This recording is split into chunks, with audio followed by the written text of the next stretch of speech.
Assalomu alaykum aziz qadrdonlar. Bugun siz bilan o'sha o'rgangan narsalarimiz bo'yicha kichkinagina amaliyot qilamiz.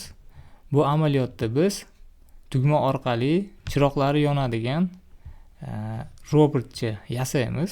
Kartondan yasaymiz. Ya'ni karton hammani uyida bor.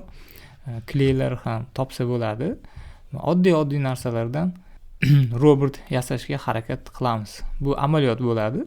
To'g'ri, murakkab robot bo'lmaydi, lekin o'tgan mavzularimizni, ya'ni kod orqali biz chiroqlarni va tugmalarni boshqarib, haqiqiy qurilmada uni sinab ko'ramiz, ya'ni oddiy qog'oz robotda. Robotimiz kartondan yasalgan bo'ladi. Men uni PowerPoint dasturi orqali loyihasini chizishga harakat qilaman. Deylik, mana shundaqa boshi bo'lsin. Xo'p, boshini kartondan yasaymiz. Keyin qog'oz qo'l sochiqning ichidan chiqadigan yumaloq kartondan esa silindr tanlayman mana bu joyda. Bo'ynini yasaymiz. Silindr.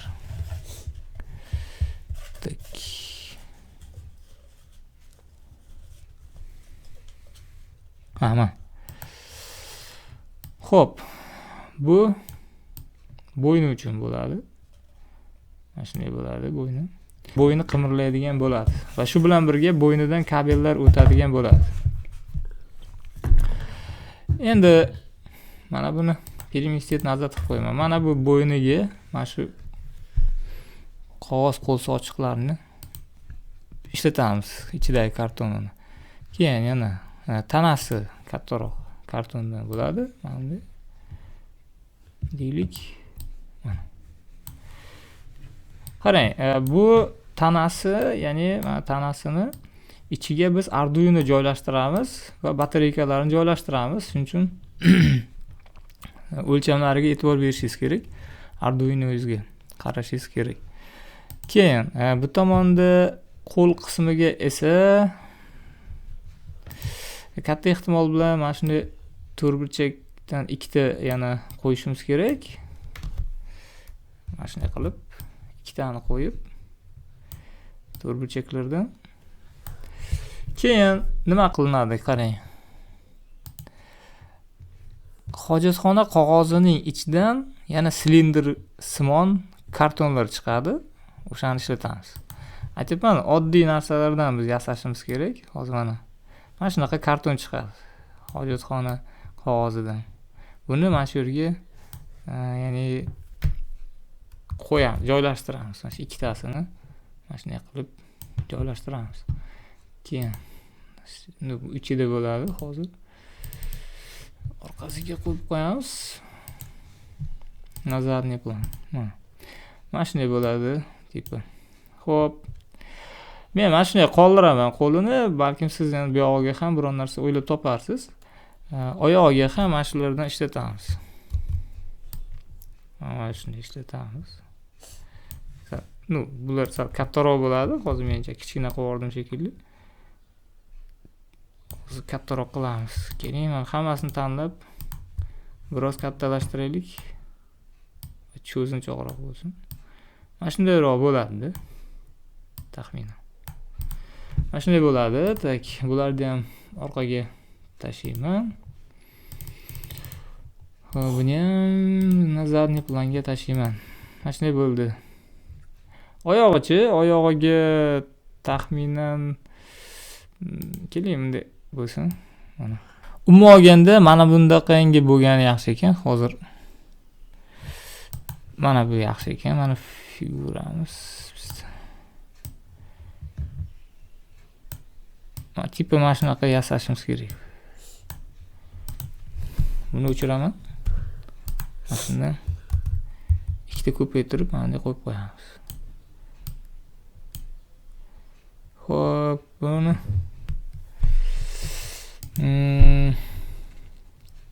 bunday qilamiz-da. Endi chiroqlar qayerga joylashadi? Chiroqlarni biz mana bu bunday qilib pastroqqa tushiraydi, buni hammasini mana bu yoqqa tushiraydi. Qarang. chiroqchalarni, led chiroqchalarni biz keling ikkita ko'ziga joylashtiraylik birinchi. Mana led chiroqchalarni bunday qilib qizil rangga bo'yab qo'yaylik. Ikkita qizil bo'lsin. Ko'tarildi. Hop, mana bittasi bu yoqda turadi, bittasi bu yoqda turadi. To'g'rimi? Zo'rmi? Xo'p, bundan tashqari hozir to'g'rilandi shekilli. Ana. Endi to'g'rilandi shekilli. Mana shunday turadi. Chiroqchalar. Keling, mayli mana bunaqa. Buni ham yopishtirib qo'yamiz mana bu yoqqa. Og'izmi? Ha. Azizlar, mana. Endi mana bu joyiga men 3 ta chiroq, led chiroqchasi orqali politseyskiy effektini siz bilan o'rgangandik, o'shani qilmoqchiman. Buning uchun boyagi kuygan lampochkadan tepasidagi, ya'ni shishachasini olamiz. U taxminan mana bunaqangi bo'ladi. Mana shunaqa taxminan где-то mana shunaqa. Mana shunaqa narsa bo'ladi, ya'ni aylantiramiz. Bu yoqda turadi, mana bunday bo'lib. Politseyskiy 3 ta chiroqchani joylashtiramiz. Taxminan mana shunaqa robot yasaymiz.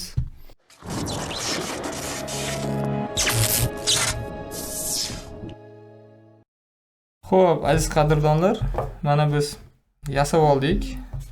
Bosh qismini ancha joyini yasab oldik. Endi bu oddiy narsa, ya'ni buni doim ko'rsatib o'tirmadim oxirigacha, shuning uchun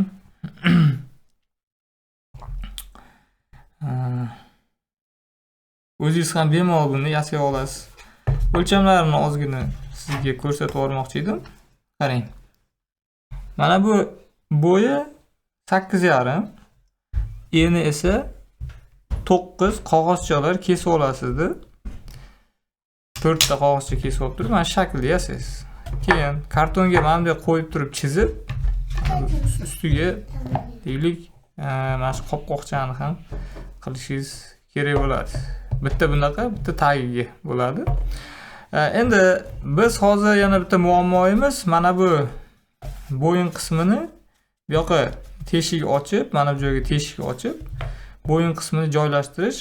Uni ham hozir qilib bo'lgandan keyin sizga ko'rsataman. Demak, mana bunday qo'yib chizib olasiz.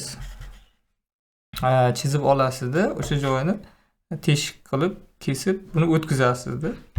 Keyin hozir yana 4 ta mana shunaqa yumaloq kesib olamiz. Uni ham qanday qilishni o'rgataman.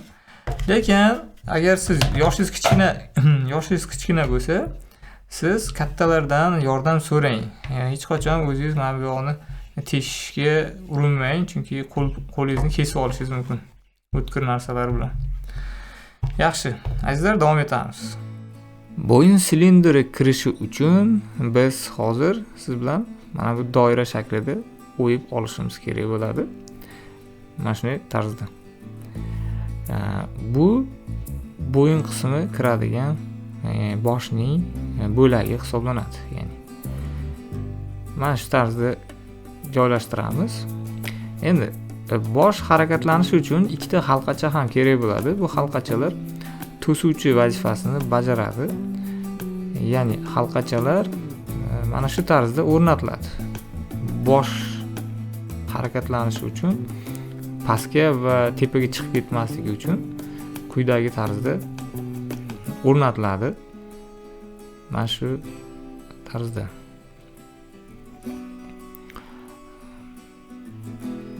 Bu bo'lak keyin boshga yelimlanganda boshimiz harakatlanadi. Konstruksiya mana shunaqa ko'rinishda bo'ladi. Mana. Ya'ni maqsadimiz shu robotimizning boshi harakatlansin. Mana shunday tarzda.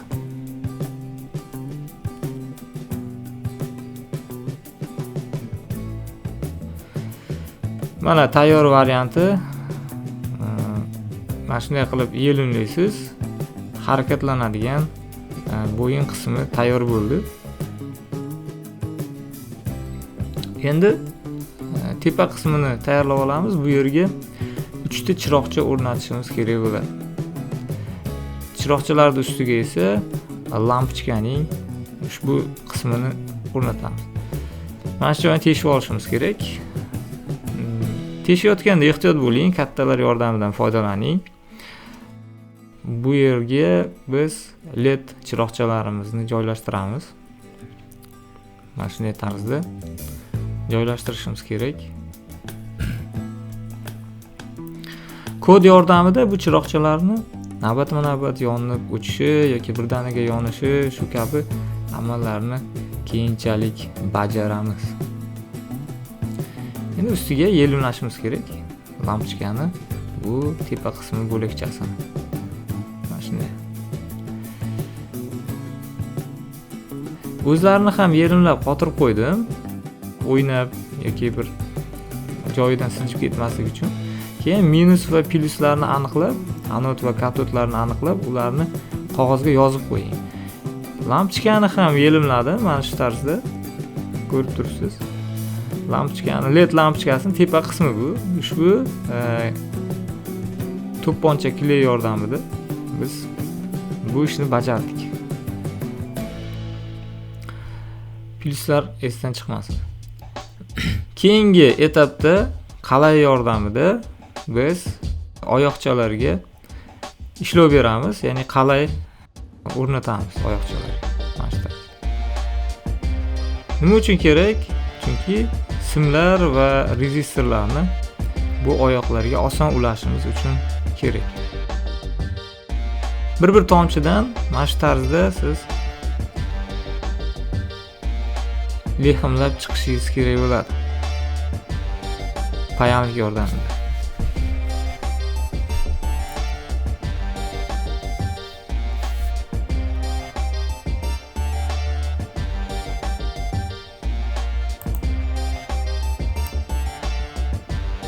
Mana shu tarzda lehimlab chiqasiz. Endi rezistorlarni o'rnatamiz. E'tibor bergan bo'lsangiz, minus oyoqlariga rezistorlarni o'rnatyapmiz. 220 ohmlik rezistorlar. Agar kim bu darsni endi hozir ko'rayotgan bo'lsa, avvalgi darslarimizga qarang. U yerda biz ledlarni yoqqan paytimizda qanday rezistorlar ishlatish kerakligi va led chiroqlarimizning oyoqlari haqida gaplashganmiz. Endi plyus oyoqchamizga biz simlar ulab chiqamiz. Mana shu tarzda.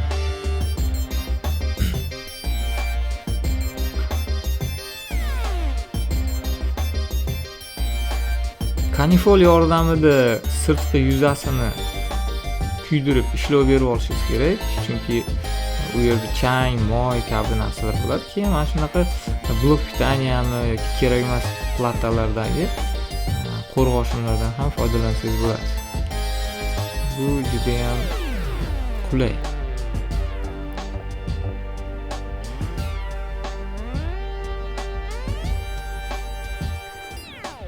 O'xshamasa ham harakat qilaverishingiz kerak, sababi bir marta o'xshamaydi, ikki marta o'xshamaydi va oxiri asta-asta o'xshatishni boshlaysiz. Hech qachon to'xtab qolmang, o'rganishdan to'xtab qolmang, izlanishdan to'xtamang. Mana shu tarzda simlarni biz hozir ulab olmoqdamiz.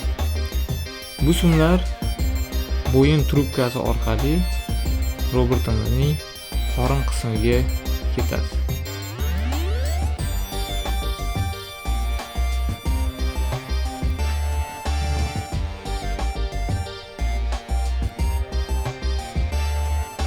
Yaxshi. Keyingisini o'rnataman. Ko'k simni e'tibor bergan bo'lsangiz, qizil simlarni men plyusga o'rnatyapman, ko'k simlarni esa rezistor orqali minus oyoqchaga ulayapman. Endi yana bitta savol tug'ilishi mumkin sizda, simlarni qayerdan topamiz degan savol tug'ilishi mumkin. Simlarni siz joystikdan olsangiz bo'ladi. Masalan, PlayStation eski joystiklari bo'lishi mumkin. mana shunga o'xshagan narsalardan simlar chiqadi. Blok pitaniyalardan chiqadi, eski blok pitaniyalardan.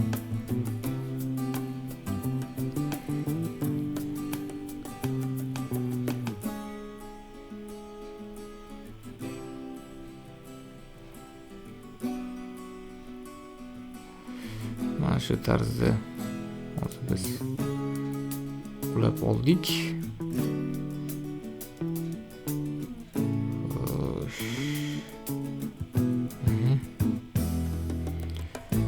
Ko'ngildagidek lexmlab oldik. Ana endi keyingi bosqichda biz siz bilan mana shu joyini qismini tekshirib ko'rishimiz kerak. 5 volt. Men 5 voltlik zaryadchikka USB kabel orqali 5 volt beradigan ikkita jumper kabel o'rnatib olganman. Buni ham siz qilsangiz bo'ladi, faqat o'sha USB kabelning qaysi simlari tok berishini o'rganib oling. Bizning kanalimizda u mavjud bu video. Mana yonyapti azizlar. Qizil hozir ledimiz bizda yonyapti.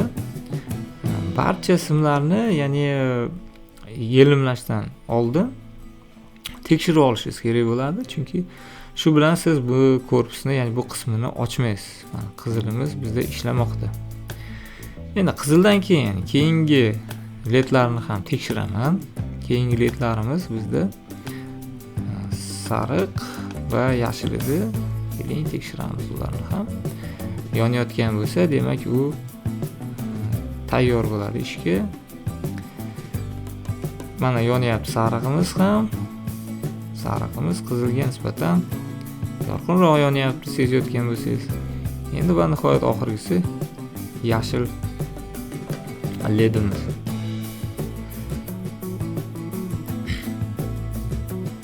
Mana shu tarzda yashilimiz ham yonmoqda.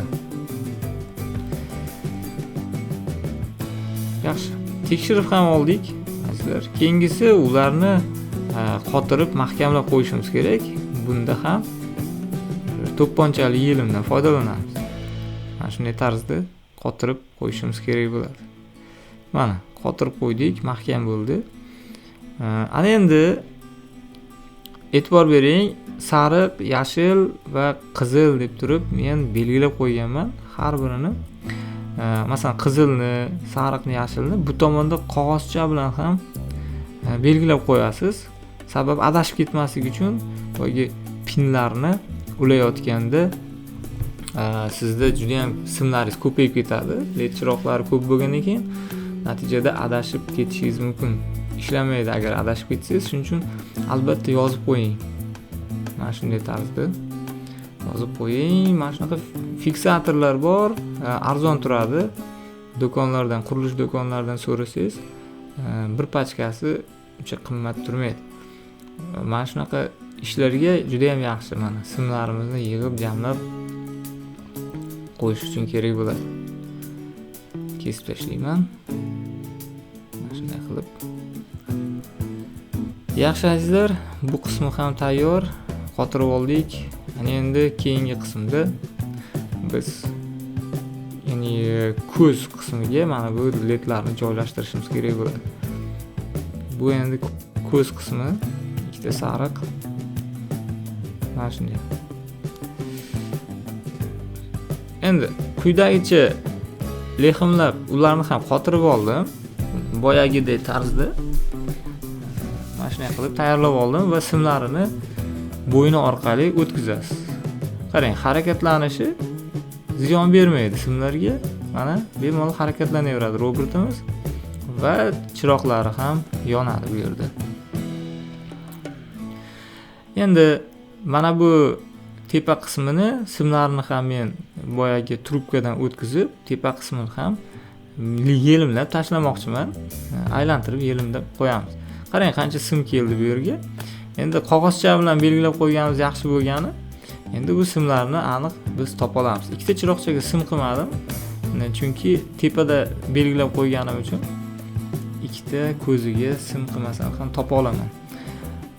Mana azizlar, tayyor bo'ldi bosh qismi. Mana shunday tarzda siz robotingizni bosh qismini tayyorlab olasiz. Bo'yinlari mana qimillayapti, hamma joyi zo'r. Yaxshi. Keyingi bosqichda men mana korpus tayyorladim, ya'ni tanasi qismiga. Endi tepa qismi bosh qotiriladigan joyiga kartonni teshib, mana shunday teshikcha qildim. Nima uchun? Simlarni o'tkazishimiz uchun. Biz mana shu yerdan simlarni o'tkazib, hozir siz bilan solamiz. Mana tayyor varianti, yelimlab hammasini o'tkazib tayyorlab qo'ydim. Oddiy ish bo'lgani uchun batafsil ko'rsatib o'tirmadim. Mana shu tarzda siz ham yelimlab tashlaysiz. Mana shunday ko'rinishga ega bo'ladi. Keyingi qadamda biz jumper kabellar bilan har bitta mana shunday simni jumper kabellar bilan leximlab, ya'ni plataga, ya'ni breadboardga ulash uchun tayyor qilishimiz kerak. Biz hozir breadboard orqali ulaymiz, ya'ni leximlab hammasini boshqa bosqichlarda, boshqa robotlar yasaganimizda albatta to'g'ridan to'g'ri leximlab plataga leximlaymiz, lekin ayni damda biz soddaroq qilmoqchimiz. Jumper kabellar orqali mana shunday uzib ulanadigan yoki o'quvchilar uchun masalan vazifalar kelajakda berishim uchun menga qulay bo'ladi. Shuning uchun men jumper kabellarni mana shunday tarzda leximlab chiqmoqchiman har bitta simga. Xo'p. Mana bunday qo'ysam qulayroq ekan, qarang. Eritamiz. Boya aytganimdek, bironta mana shunaqa platani qo'rg'oshinlarini qo'yib, mana shunday qilib chiroyli tarzda qalaylarni eritib qilsangiz bo'ladi. Albatta kanifol kerak bo'ladi bizga. Mana shu tarzda siz simni ham, kesilgan jumper kabel uchini ham leximlab bir-biriga yopishtirasiz. Undan avval biz terma trubkani bu yerga tiqib olishimiz kerak bo'ladi. Terma trubkani vazifasi nima edi, azizlar? Albatta izolenta o'rnida ishlatilar edi, izolentadan yaxshiroq edi. Mana terma trubkamiz qizdirganingizda qisiladi. Leximlangan joyini himoyalab turadi. Bir-biriga tegib ketmaydi kontaktlar. Mana bunday qilib kirgizamiz va buni qarang, mana shu joyda noqulay bo'lishni boshlayapti. Men mana bu yoqqa tiqib qo'yaman, mana shunday qilib tiqib qo'yaman-da. Qulay qilib olaman, o'zingizga qulay qilib oling.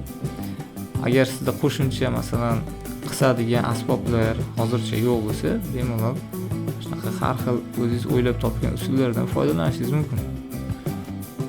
Mana.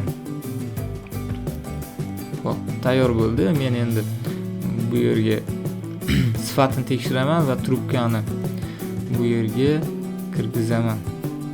Mana shunday tarzda. Mana. Endi qizdirishim kerak. Qizdirgan paytimda bu torayadi. Natijada simimiz, ya'ni mana shunday tarzda chiroyli bo'lib, zavoddan chiqqanday bo'lib, chiroyli bo'lib qoladi izolyatsiyasi. Mana shunday. Zo'r. Hamma simlarimizni mana shunday tarzda qilib chiqdik. Mana azizlar. Erinmay hammasini mana shunday tarzda uchlariga jumper kabellarini leximlab chiqing. Jumper kabel uncha qimmat turmaydi.